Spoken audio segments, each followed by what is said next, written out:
When I was a kid, I used to think that pork chops and karate chops were the same thing. I thought they were both pork chops. And because my grandmother thought it was cute, and because they were my favorite, she let me keep doing it. Not really a big deal. One day, before I realized fat kids are not designed to climb trees, I fell out of a tree and bruised the right side of my body. I didn't want to tell my grandmother about it because I was scared I'd get in trouble for playing somewhere I shouldn't have been. A few days later, the gym teacher noticed the bruise and I got sent to the principal's office. From there, I was sent to another small room with a really nice lady who asked me all kinds of questions about my life at home. I saw no reason to lie. As far as I was concerned, life was pretty good. I told her whenever I'm sad, my grandmother gives me karate chops. This led to a full-scale investigation, and I was removed from the house for 3 days until they finally decided to ask how I got the bruises. News of this silly little story quickly spread through the school, and I earned my first nickname, Pork Chop.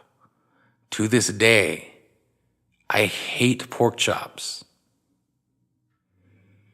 I'm not the only kid who grew up this way, surrounded by people who used to say that rhyme about sticks and stones.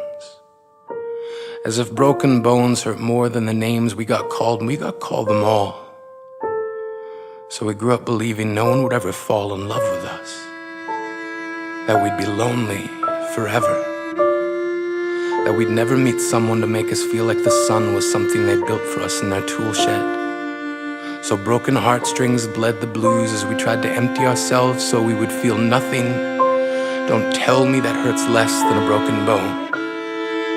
That an ingrown life is something surgeons can cut away, that there's no way for it to metastasize, it does. She was 8 years old. Our first day of grade 3 when she got called ugly. We both got moved to the back of class so we would stop getting bombarded by spitballs. But the school halls were a battleground where we found ourselves outnumbered day after wretched day. We used to stay inside for recess because outside was worse. Outside we'd have to rehearse running away or learn to stay still like statues, giving no clues that we were there in grade 5. They taped a sign to the front of her desk that read, "Beware of dog." To this day, despite a loving husband, she doesn't think she's beautiful because of a birthmark that takes up a little less than half her face. Kids used to say she looks like a wrong answer that someone tried to erase but couldn't quite get the job done.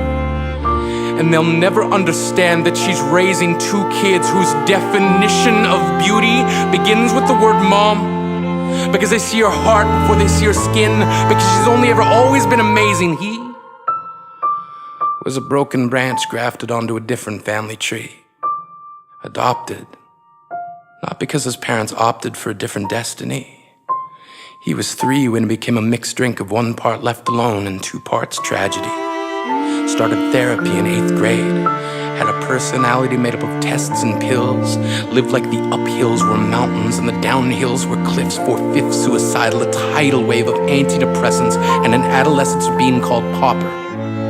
1 part because of the pills, 99 parts because of the cruelty.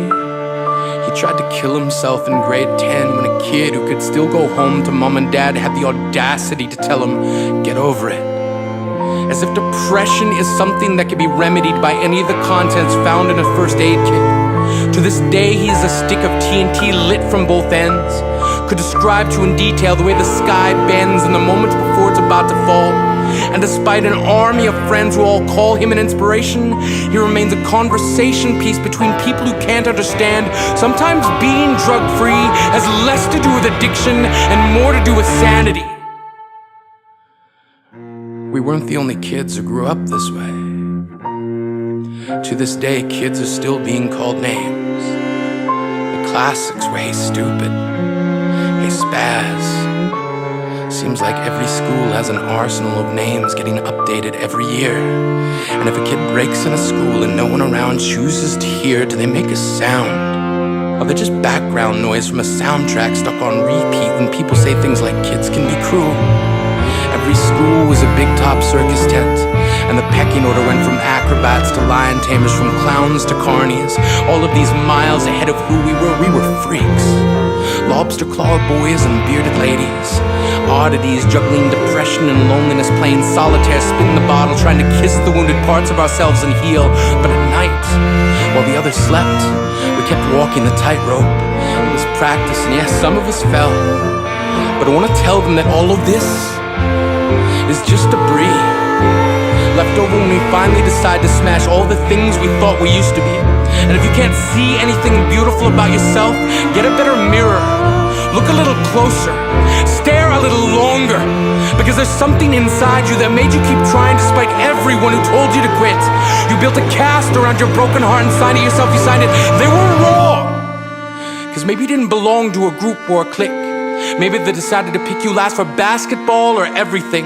Maybe you used to bring bruises and broken teeth to show and tell but never told. Because how can you hold your ground if everyone around you wants to bury you beneath it? You have to believe that they were wrong. They have to be wrong. Why else would we still be here? We grew up learning to cheer on the underdog because we see ourselves in them. We stem from a root planted in the belief that we are not what we were called. We are not abandoned cars stalled out and sitting empty on some highway. And if in some way we are, don't worry. We only got out to walk and get gas. We are graduating members from the class of We Made It. Not the faded echoes of voices crying out names will never hurt me. Of course, they did.